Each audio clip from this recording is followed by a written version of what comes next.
today's topic, we are going to talk about how to file the BIR Form 1701, which is commonly known as the Annual Income Tax Return. So before that, let's just give a quick background on what is income tax. So basically, this is a person's income,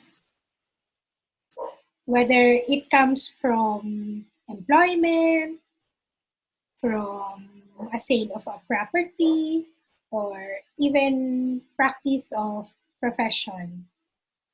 So when it comes to filing the annual income tax return, there are different forms that you need to use when filing such. It depends whether you are employed, you have fixed income, or you are earning purely from business or practice of profession. So for those individuals earning purely from compensation, these are the employed individuals. The form applicable is the BIR Form 1700.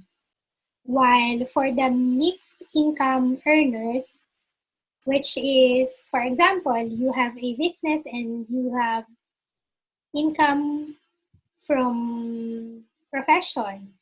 So this is a mixed income. So what you need to do is to use the EIR Form 1701. And then lastly, for individuals or those who have businesses, those that incomes are generated purely from business income, what you need to use is the BIR Form 1701A. And then, so there are also 3 ways on how you can file your income tax return. So first is the manual filing, wherein you will download the form from the BIR website and then manually filled it up, and then you have to go to the Revenue District Office or your respective RDO and file it. Make sure that you have it in triplicate copies, and also make sure that all the copies were properly stamped and acknowledged by the BIR officer. And then second, this is by the use of offline filing, which is using the EBIR forms. So you can also download it from the BIR website. But I think it is not working for Mac or iOS laptops. So make sure that you are or you have a Windows laptop so you can successfully run or successfully download the EBIR forms. And then the third one is the EFPS. So normally this is being used by large taxpayers. So I am going to demonstrate how to file the 1701A. So again, this is the form that is used by those individuals which are earning purely from business income or practice of profession. So, okay, let's start. So let's input the TIN number, RDO code, and then all of the blanks should be properly filled up. Make sure that you input the correct informations. Also for the email address, make sure that the one you will input is the one being registered. So here you go. Once done, choose the BIR Form 1701A. If this is your first time logging in, it will ask for confirmation like your TIN and your email.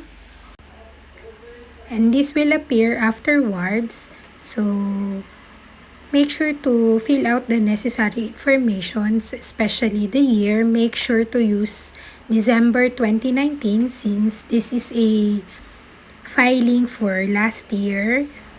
And then for the taxpayer type, whether single proprietor or professional. And then for the income tax rate, I used 8% IT rate, but it depends on what you used from your first return because it will be your basis and you should be consistent in using the rates. So let's continue. Let's input necessary information. So for 8% rate, you just need to input the sales, and then if there are discounts or returns, and then if there are any other income, you have to input it as well. So once done, the system will automatically compute your tax due. So make sure to double check the details that you are going to input in the system to avoid future problems. And if you are pretty much sure that everything is correct, you can now validate the form. And then if there are no errors found, you can submit it already. So let's see. Currently submitting the form. Now, submission is successful. And then the system says we can already pay it. The link provided are the channels where you can pay your return. And now this is the form that we submitted. We just need to print it out and then wait for the BIR's email confirmation that they have received the filing. Then our last part, how to pay your tax return. So there are no problem if you have nothing to pay. But if you have tax due, make sure to check the list of authorized agent banks. You can check it out in the BIR website. And we can also pay via electronic payment channels such as Land Bank, DBP, Globe GCash, Union Bank, and the newest is the PayMaya application. You can always check the BIR website. I will post the link in the description below so that you can check for further updates and news. And that's all for today. I hope you learned something from me. Thank you and see you on my next video. Bye-bye!